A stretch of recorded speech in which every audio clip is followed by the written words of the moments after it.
just returned from what I would say is the most strategic trip overseas I have ever taken to the country of Nigeria. There's an incredible moment there right now going on, and I invite you to watch a short video, a recap of this trip on what's going on in Nigeria and how you can pray for what God, I believe, really wants to do in Nigeria and with young people all over the world. I'm going to take you on a real quick excursion to Nigeria, show you what my week was like there, and let you feel a little bit of the sense of this Cryos moment that is happening in Nigeria.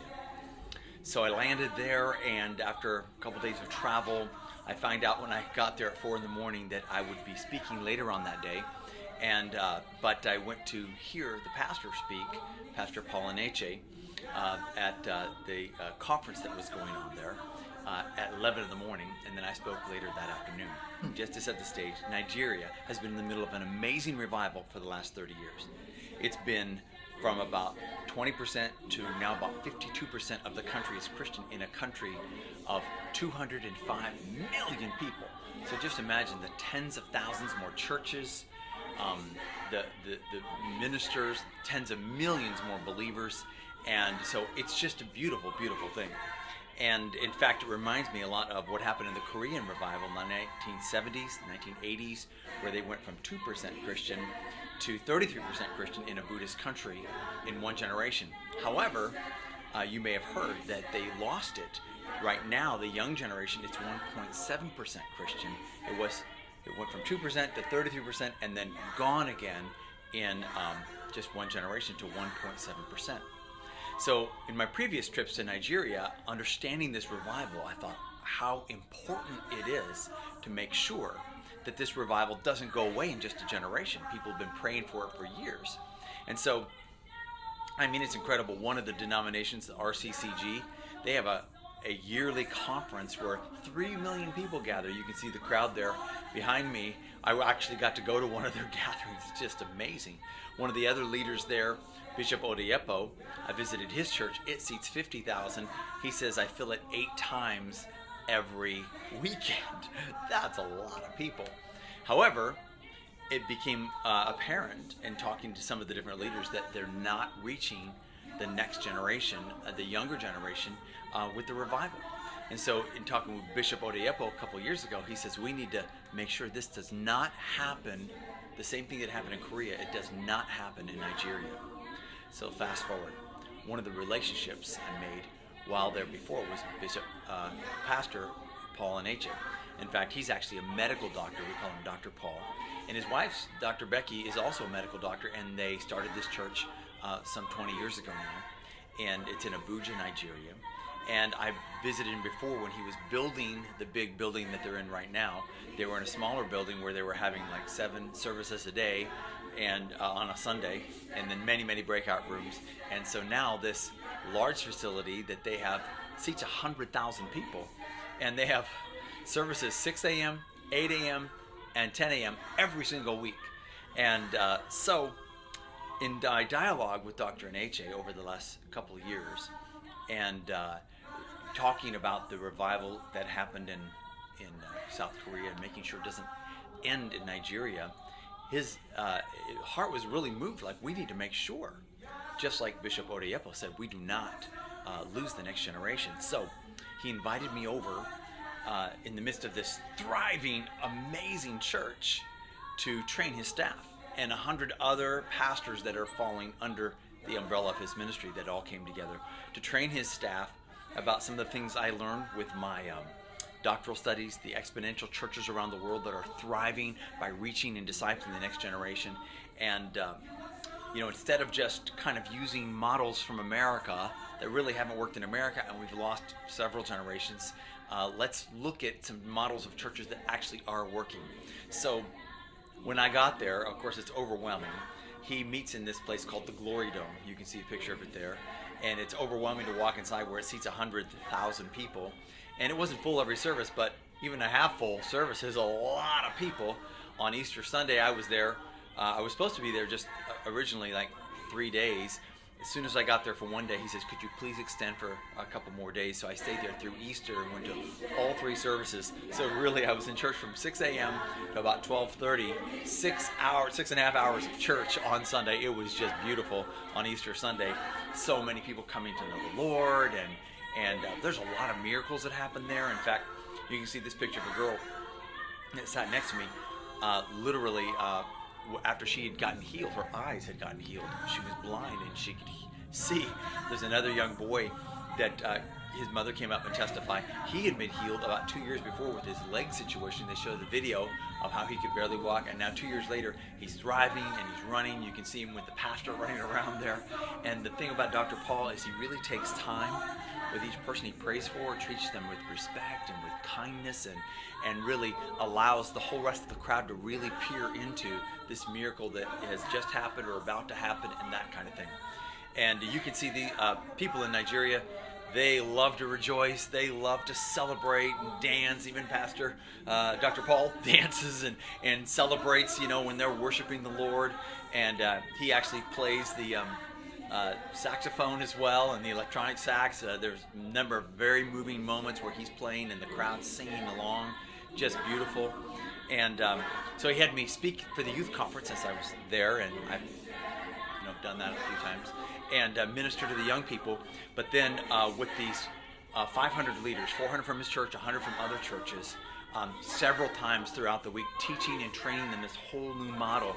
And what does it mean to reach and disciple those most likely to come to Christ in Abuja, in Nigeria, with all the different churches represented there. And it was just really, really a beautiful thing, just in terms of so many leaders saying, we've got hope. One pastor said, I really never knew what it meant to disciple people before, and we talked about what does it mean, what is the definition of disciple, what are some tools to reach and disciple the younger generation, wherever you're at.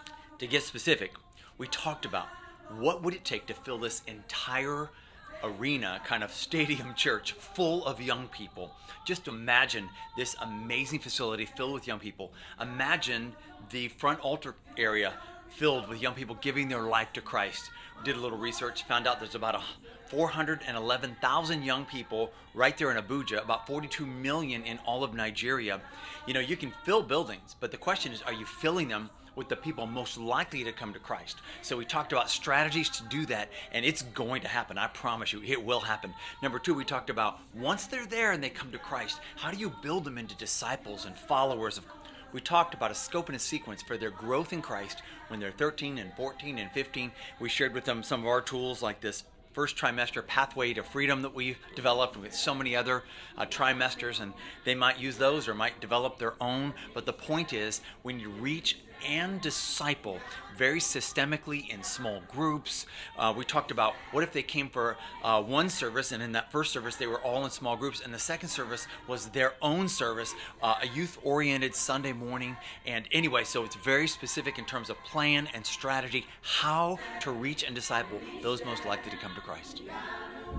I can tell you that, I've been to some 60, 70 different countries. By far, the most strategic trip to any nation I have ever taken. It's sort of this Kryos moment where it's sort of one of those moments where if some action is taken right now, a catastrophe could be avoided.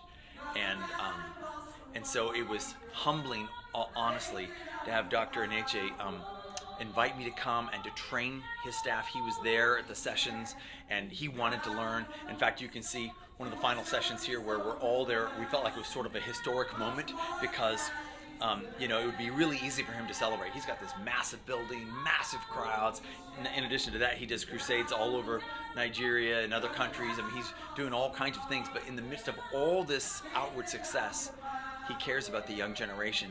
He cares about sustained, sort of the Abraham, Isaac, Jacob, passing your faith from generation to generation. He cares about that and wanted to train his staff on what is the different paradigm. And so he has said many times, several times in front of the crowd, Ron will be coming back to Nigeria again and again and again. And so I was so blessed to end up getting a visa that's a 2-year multi-entry visa, so I can go back many times. And so we're talking about what that looks like right now. And so, thank you for praying. Thank you for investing. Thank you for caring and investing in this vision to help the younger generation all over the world. It really means a lot. I will tell you that I feel like we in America have a lot to learn from Nigeria. I can tell you we can learn humility for sure. Think about this pastor of this massive church is saying we need to learn. And I found that with Bishop Oyedepo, Bishop Adeboye, who leads that big denomination where 3 million come each year just for the conference. So humble, unbelievable, amazing humility. And we have a lot that we can learn from them in terms of humility. I think we could learn a lot in the American church in terms of joy, that these people rejoice. They have been set free and they're so excited, and you can see that in their rejoicing. And I think also in terms of sacrifice and commitment, that 6 a.m. service, tens of thousands of people are there, and I'm not sure many people would come if we had a 6 a.m. service in America. And it was very humbling to be there, kind of learning as a student of the kind of Christianity that they embody and what we can, absorb and learn from them as followers of Christ and as leaders. And so, anyways, can I once again thank you so much for kind of going on this journey with me. And we ended up coming back. We left Easter night and got back a couple days later with all the planes and time change and all that.